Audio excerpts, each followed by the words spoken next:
I've got a story. You've got a story? Fantastic. about some clever canines. Really? Ooh. Our puppy pals. So, Oh my! How many alliterations have you got in this story? I came up with 2. Okay. I've used them already. Blew them all.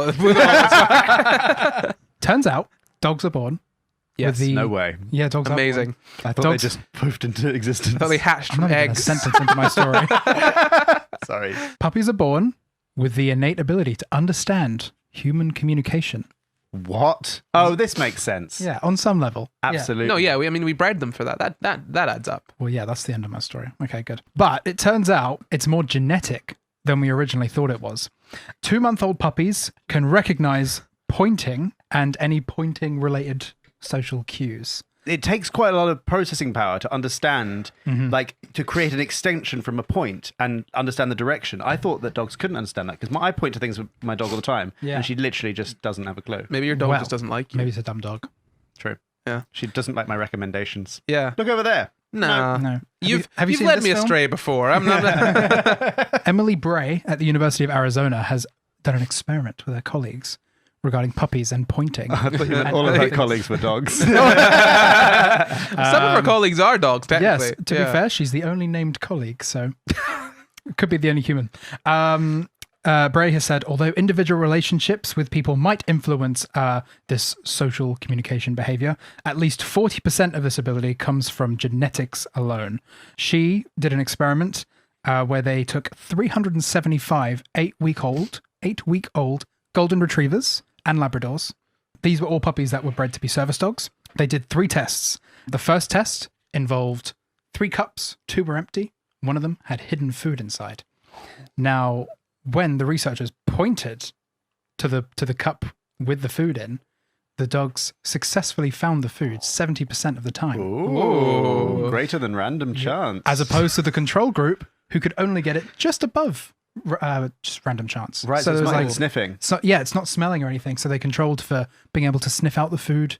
Maybe they could a little bit because it was just above random chance. But the pointing genuinely helped. That makes me worry about drug finding dogs. What do you mean? If these dogs Don't point at your drugs, Corey. well, my point is no. Oopsie. Ooh. Don't arrest me. No, the dog's only sniffing here because I'm pointing. You see. You just point away from your drugs. And Yeah. they're like, Over there. No, I mean that if these dogs, there is probably a good reason for this. But if these dogs are only able to find the hidden food at slightly above random chance, yeah. then they must not be very good at sniffing stuff out. You know. Yeah. The second experiment involved researchers speaking in baby talk. Hi, Pup. Are you a good puppy? Yes, you are. What a good puppy. Oh, look how cute you are. Go over to the third car. Literally, oh, who's a cute little puppy? Which showed that the puppies will stare at you, indicating that they understand that you're trying to communicate with them. Which it seems like a little thing, but when I thought about it, I was like, that's quite impressive, actually. Yeah, They it's not just a understand noise. that we're talking to them. But did they do a control where they just made like random noises? Because they could just be looking at the source of a noise. Yeah, this is true. I didn't look into the control. I mean, of baby that one, talk to be is just fair. random noises, isn't it? Why? Yeah. You're talking in little baby voices, as opposed to like. But you could be talking to another person. I mean, yeah, I just mean that, you could use something else making a noise, like a speaker or Yeah. a scarecrow. I don't know, something like that. Scarecrows don't make. I suppose if you put a speaker Speaker in them, inside the scarecrow. That's still looking at a speaker, then, Corey. Well, no, think 'cause of something that's not a speaker. No, that's not true. Speaker is That's not true. communicating That with is me. not true. If you can't look at a speaker if it's hidden inside of a scarecrow. Okay. Yeah, fair you're looking enough. towards the speaker. Maybe you're Yeah. not looking at it. I didn't know you put speakers inside scarecrows. You don't. I'm just saying you physically can. They're filled with straw. We should start doing it. Yeah. I don't know how we'd power the speaker, but We just plug it into. It's Battery easy. pack. You just run Or a solar wire power. down. Well, you could. I mean, but that solar power. You could run a wire down, to a solar power panel. In the hat. But Like in the scarecrow hat. The scarecrow hat is a solar panel. would that Inspector be? Gadget Just stuff. Would that have makes enough crow surface noises. area though to really power this speaker? But it would only make, and a motion detector, so it only makes the noise when there's a motion detected. So then it Okay. can charge. That's good. Yeah. Yeah. Otherwise, you A just charge. You put a motor in it, and that way the scarecrow charges whenever Exactly. there's. Scarecrow army. Get them all swords. That's just Doctor Who. That's an entire Doctor Who episode. Yeah. Sure. Jamp, would you like to Where is continue with this your chat story? gone? And the third one involved just getting puppies to look at a sealed box that was full of food and watch them try and open it unassisted. But what they were looking out for was whether the dogs would ask for help, which they didn't. But what they'd be looking for was that same like prolonged eye contact with the researchers. Prolonged eye contact. Bo Burnham thing. So. They would look at the researchers, maybe like glance at the researchers, but they wouldn't ask for help. That's what we have to. This is asking help in dog terms, which is just like giving the puppy dog. Yeah, eyes, puppy like, dog please eyes, help yeah. me. I love the way they tilt their little heads. Like, Yeah. when you make noises, they're like, What? Oh yeah, it's because they're trying to figure out What are you saying? I think was it where the noise is coming from, or they're like twisting their head because it means they can hear differently with I think the different so. ears, something like that. Yeah. Yeah. Something along those lines. Yeah, something along those lines. Something to do with hearing, I think. You know. But this just shows that they're born with the ability to understand when people are communicating with them, but they don't necessarily have the skills to ask for help or like communicate back. Much like normal babies. Yeah. Well, I've made a note here. I was like, compare this to babies. It's like babies aren't born with the genetic ability to speak English.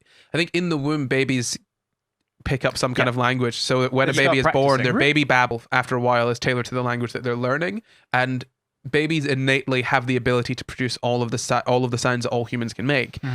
But to discern between them. So a baby that's just born could discern between the different sounds that people make. Whereas if you start learning English, you can't tell the difference between the different tonal sounds in Chinese. Whereas if you start learning Japanese, you wouldn't be able to tell the difference between the L and R sound that we have in English. Because babies start practicing sounds non-verbally before they start making them. They just practice them in their head, and then suddenly get the confidence to do it out loud.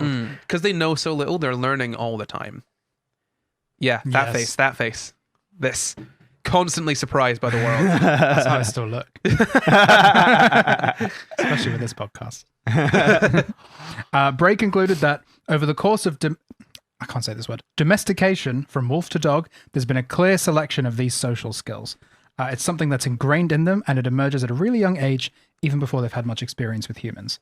So basically what she's trying to say there is that because thousands of years ago, when we were first domesticating dogs, going through that process, we would obviously selectively breed them, and we would probably breed the ones that could communicate with us better to some degree. It's interesting. There's loads of cool stuff like that. Like dogs are better. Dogs now are still evolving to have more expressive faces. I think they're evolving the little doggy eyebrow, so that we can understand their faces better. It's cool. Yeah, it's great. Yeah, good story. If we can somehow figure out which dogs are. Because there's like varying degrees of social ability with newborns. But if dog breeders can figure out which dogs are more social, I guess you can charge more for that. I guess that's all that's come of this, really. Probably capitalism getting in there. Yeah, I know. Charge more for it. How can we profit off of this? Tell you what, I would love to be able to create some kind of justification in my line of work to spend time with over 300 golden retriever baby puppies. Right? I think Emily is one. I would not want to be the lab tech, though. Imagine having to clean up after that many puppies. Oh, no. 375. Yeah, I know. That's so many. That place would smell. Would smell awful, right? How much newspaper you got to put down, you know? Yeah. How many cans of air freshener? Just on the daily. All you need to do is just hang the little air freshener trees that you get for cars, right? Yeah. Hang them around each puppy's neck. Or on the tail, on the tail. And on the tail as well. It can be written on it. The name can be there. Yeah, just replace a collar with one of those. Perfect.